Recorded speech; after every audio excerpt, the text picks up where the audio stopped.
Bitcoin Part 2. Our first video went viral on TikTok.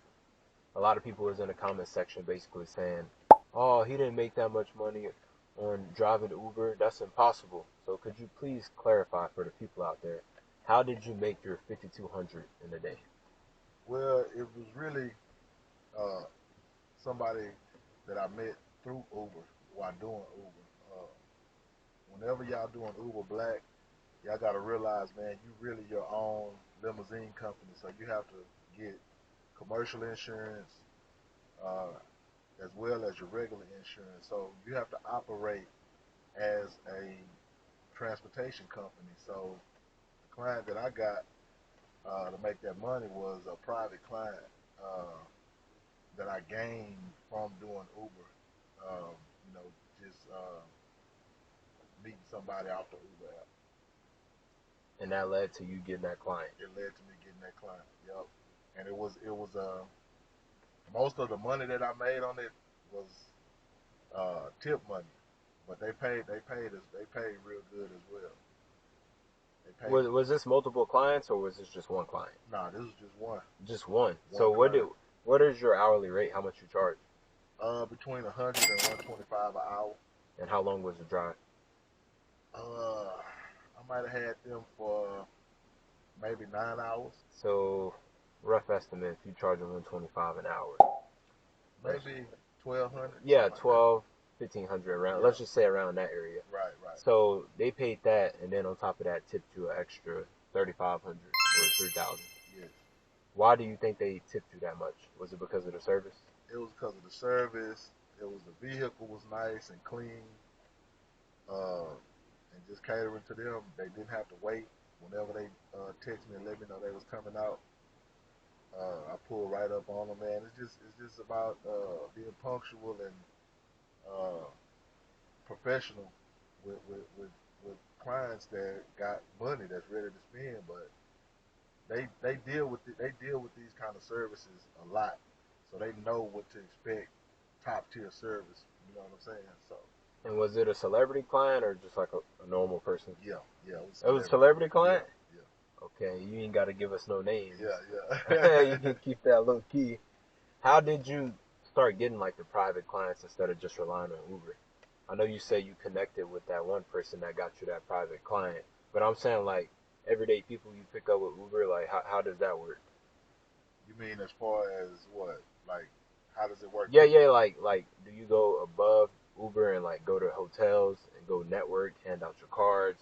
Oh, you go talk to people? Yeah. You gotta get your name out there, man. You gotta promote yourself.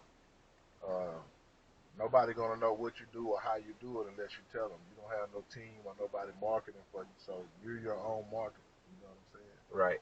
And what's the difference between driving Uber passengers versus your private clients? Private clients, you're pretty much on a schedule. You're not sitting around waiting for the app to give you a ride.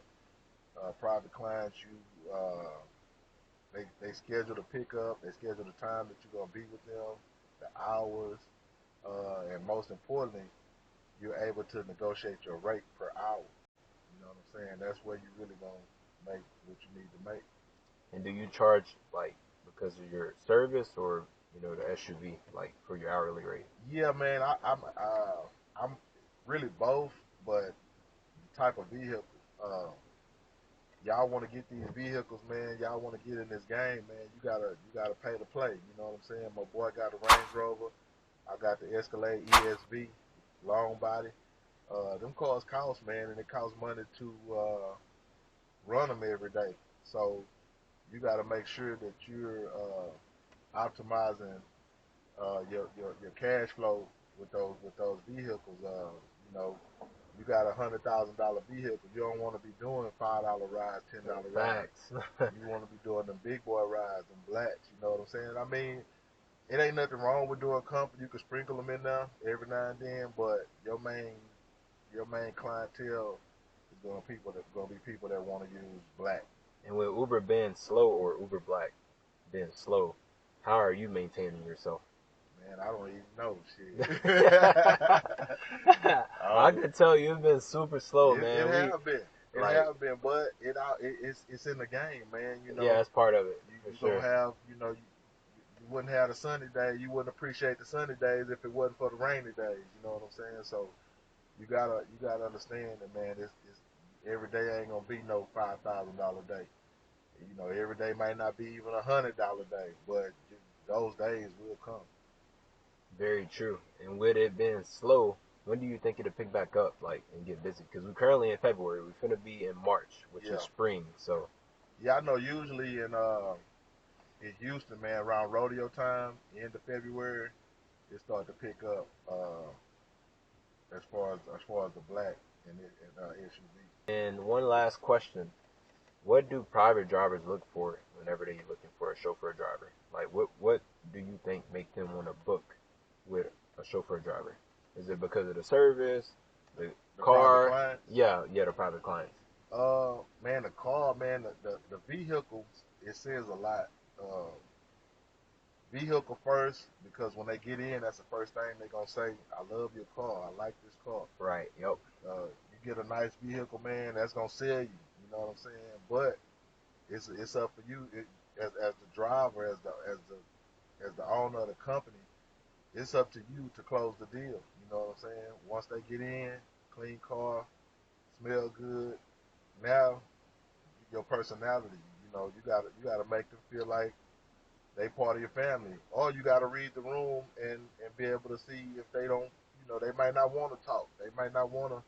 It's just all about you reading the room and Knowing body language, knowing basically. body language. Yeah. Yeah, yeah, absolutely. What's the craziest story you got for us with an Uber experience? Or it could be a private client. What's the craziest story?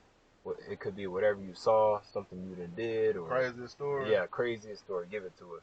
Uh, well, the night that I made that first video that y'all seen me on, that same night, at about 1 o'clock, about, I guess, maybe 1 o'clock in the morning, that same night on that first video, drunk driver ran the light downtown and ran to the back of my Escalade. So Shit. yeah, so my truck been out of commission for a month, man. So you know what I'm saying. I'm just not getting it back. I got it back last week on Friday, and now I'm back out here in the mix. How did that affect you though? Like, you Uh, out for a couple weeks? That could yeah, be, that could hurt. yeah, man. I mean, it hurt, man. It did hurt, but in life, man, you can't predict. You know what I'm saying? You can plan a pretty picnic, but you can't predict the weather. You know what I'm saying? Anything can happen out here, man. You just gotta be equipped with funds, credit cards, and stuff. Just save money up as much as you can, so you can keep flowing in the event that something like that do happen. You know what I'm saying? You really don't miss a beat. And once you get your truck back, or you get back on, hey, it's time to go. Well, there y'all have it. Y'all wanted part two, so there go the clarity. Thank you, Corn. Already.